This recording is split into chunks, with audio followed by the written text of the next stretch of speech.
Rookie minicamp is underway, and this franchise is moving in every direction at once. An offensive lineman who can play all 5 positions just stepped into a building where he will be needed sooner than anyone is admitting.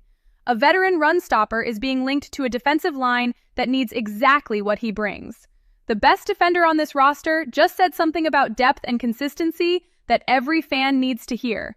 And the #1 overall pick gave an update on his first days learning this offense that tells you exactly who this franchise just built around. Let's get into it. The Raiders made multiple trades during the 2026 draft to maximize value at every turn. And one of the most important pieces that came out of that chess game is offensive lineman Trey Zoom III, who arrived in Las Vegas through the number 91 pick the Raiders got by trading back from number 36 with the Houston Texans. That trade also netted them Traden Stukes at number 38, a safety many considered a first-round talent. Think about that for a second. The Raiders turned 1 pick into 2 legitimate starters at positions of need, without giving anything meaningful away. That is not luck. That is a front office that understands how to work a draft board. Now, Zoom specifically is the piece that is going to pay dividends for years. He started 54 games in the SEC at Texas A&M, earned all SEC first-team honors in 2025, and won the Jacobs Blocking Trophy as the top offensive lineman in the entire conference. John Spytek said it perfectly after the draft. All Zoom did was block whoever was in front of him. It did not matter who it was or where it was. That is the mentality you want from an offensive lineman. No excuses, no situations, just dominate the man across from you every single play. The fit in Las Vegas makes even more sense when you look at the offensive line construction this offseason. The Raiders added center Tyler Linderbaum and veteran Spencer Burford, and now Zoom gives this front office genuine flexibility across all 5 positions on that line. He can play guard, tackle, or center at the NFL level, which means he is never a wasted roster spot, regardless of what injuries or scheme changes demand from week to week. Right now, he is buried behind established veterans, and that is completely fine. That is exactly where a 3rd-round rookie lineman should be in May. But the Raiders know what is coming. Decisions on this offensive line next offseason are going to require real options, and Zoom is already that option waiting in the background. Spytek said they feel like they got a steal.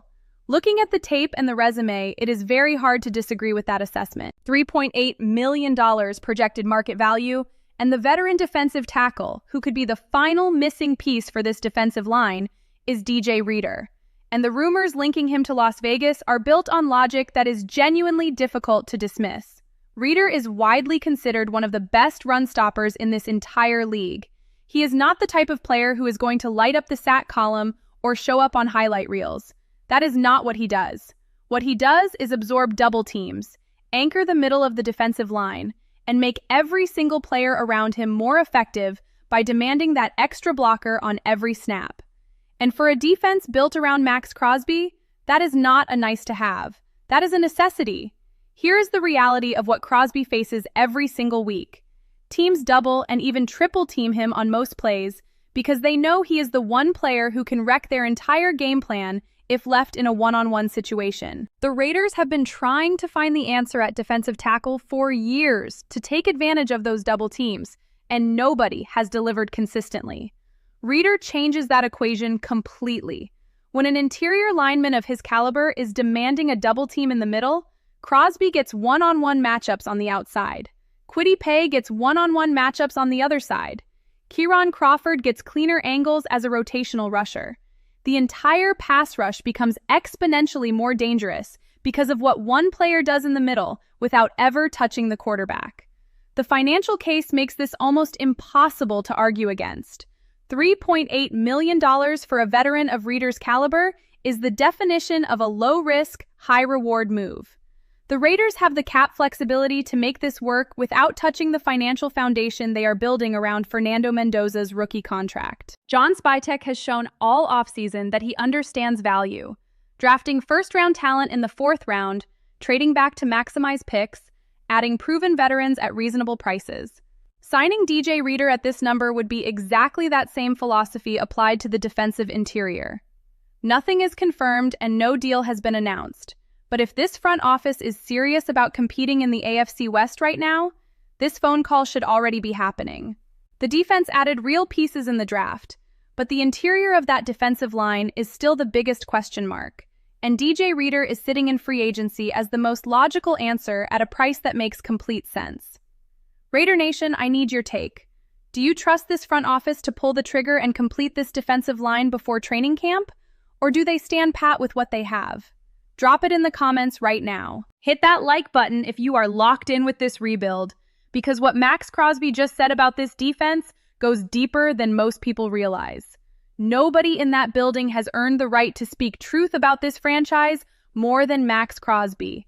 And what Max Crosby said about this defense on the Rush podcast is something every single person in Raider Nation needs to sit with and take seriously. He talked about depth. He talked about consistency. He said that depth has been something this team has been struggling with because of how much turnover there has been, and that you cannot build a real defense without having the same people in place year after year building something together. He pointed out that he has not had the same green dot guy for more than 2 years since he has been here. Think about what that actually means. That is your best player telling you straight up that the instability at the coaching and roster level has been a genuine problem that showed up every single week on the field, and that consistency is not just a preference, it is a requirement for this defense to become what it is capable of becoming. Now here is why this offseason feels genuinely different. John Spytek came in and addressed the defense with real intention from the very first day of free agency. The Raiders brought in top linebackers who specifically wanted to come play for Rob Leonard. They added options on the defensive line to help Crosby get after opposing quarterbacks. Then they went heavy on defense in the draft. Safety, cornerback, defensive end, defensive tackle. That is not a team patching holes. That is a front office building a defense with a real vision and the commitment to see it through. Crosby sees it. He is not out here doing media obligations and saying everything is fine. He is being honest about where this defense has been and what it needs to become. That kind of accountability from your best player is exactly what a young roster needs to hear from a veteran leader. The double teams and triple teams are still coming because Crosby is still Crosby. But for the first time in a long time, this defense is being built in a way that is going to make those extra blockers mean something for every player around him. Raider Nation has been waiting for this moment, and the foundation is finally being laid the right way. Day 2 of rookie minicamp, and the most important player on this entire roster is already doing exactly what you want your #1 overall pick to do. And Fernando Mendoza is not just showing up and going through the motions. He is studying film, breaking down footwork, and telling the media exactly how he is approaching the process of learning one of the most detailed offensive systems in the league. Mendoza said something that stopped me cold when I heard it. He talked about watching Kirk Cousins and Sam Darnold run this exact offense, studying their footwork, their eyes, how they executed the plays at a high level, and using that film as his personal blueprint for what success looks like in Clint Kubiak's system. That is not a rookie trying to impress people with the right answers. That is a player who genuinely understands that the fastest path to the field runs through the film room, not the practice field. The adjustment from shotgun to under center is real, and Mendoza addressed it directly. He talked about the added footwork requirements, the importance of those first 2 steps out of the snap, securing the ball, getting depth quickly, and still being on time to the receiver while reading the defense. Coaches Mike Sullivan, Andrew Janocko, and Clint Kubiak have all been working with him on exactly those details from day 1. The fact that Mendoza is already having those specific technical conversations with his coaching staff on day 2 of rookie minicamp tells you everything about the kind of quarterback this franchise just invested the #1 overall pick in. And then there is Max Crosby in the background of all of this, texting Mendoza, FaceTiming him on draft night, telling him to be himself and lead in his own way. The most important defensive player on this roster is personally invested in the development of the most important offensive player on this roster before they have even practiced together. That connection between Crosby and Mendoza is the kind of thing that cannot be manufactured or coached. It either exists or it does not. In Las Vegas right now, it exists. This is what building a franchise from the inside out actually looks like, and every single one of us in Raider Nation can feel that something real is happening in that desert right now. This week showed what this franchise is becoming, An offensive lineman built for the long term just stepped into a building where he will be needed sooner than anyone admits. A veteran run stopper who changes how offenses game plan is sitting in free agency waiting for a call that makes sense. The best player on this roster spoke truth about consistency, and this front office is finally delivering it. The #1 overall pick is already in the film room on day 2, studying the players who ran this system before him. This is what building looks like. Drop your take in the comments. This space belongs to everyone who is part of Raider Nation. Tomorrow we have more.